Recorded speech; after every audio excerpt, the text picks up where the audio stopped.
And there were shockwaves in the paddock when the news broke that Red Bull had decisively promoted 18-year-old Max Verstappen to its lead team. That left Russian Daniel Kvyat demoted to junior outfit Toro Rosso.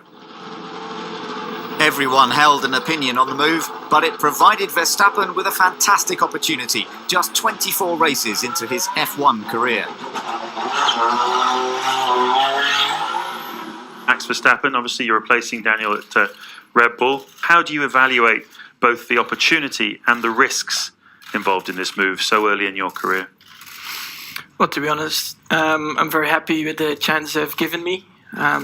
We're racing for a top team now, so that was always the plan, what I wanted to do. And with the risk, to be honest, I think it was a bigger risk with to be so young in Formula One, but I've all handled it pretty well.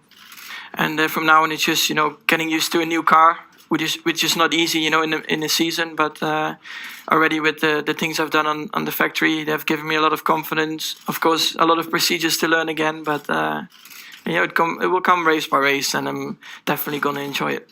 And it's lights out and away we go. It was a super start from Nico Rosberg. Hamilton's got going as well, moves over to try and cut off his teammate, who now slips behind him a toe. Daniel Ricciardo in third already. It's Sebastian Vettel pressurising Max Verstappen down the inside. Round the outside goes Nico Rosberg into turn one, ahead of Lewis Hamilton. Then sets in Daniel Ricciardo, and then Sebastian Vettel ahead of Max Verstappen. Good start from Carlos Sainz. He's ahead of Valtteri Bottas. Round turn three we go, and it's Nico Rosberg, and Hamilton's onto the grass, and Hamilton's had a massive crash, and he's crashed into his teammate. The two Mercedes come together as Hamilton tries to pass on the inside, and he can cover his hands over his eyes, and he won't want to see that again.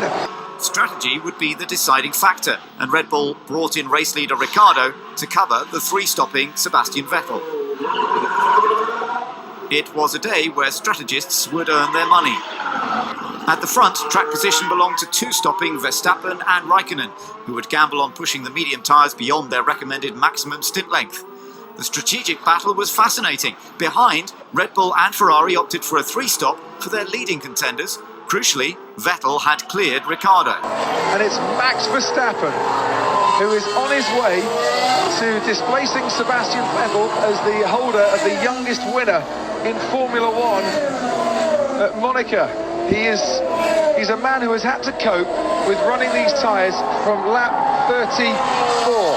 An extraordinary drive from this teenager. His dad, Jos Verstappen, stood on the podium twice in 1994, but he never stood on the top step of the podium. And this afternoon, at the Circuit de Catalunya, the sun is out, the smiles will be out. At 18 years and 227 days old, Max Verstappen wins a Formula One Grand Prix, wins the Spanish Grand Prix. Well done to Max Verstappen, to the winning constructor.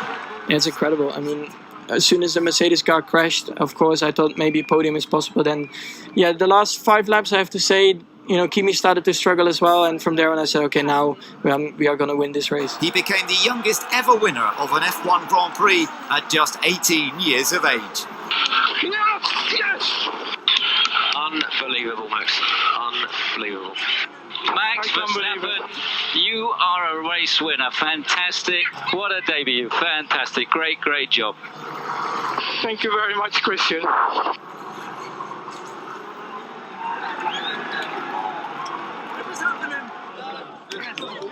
For the crowd, it had been a thrilling race, from the very first lap to the last, capped by a moment of sporting history. Verstappen ticked off the records. The first 18-year-old Grand Prix victor, the first Grand Prix winner from the Netherlands, the first driver to win on debut for Red Bull.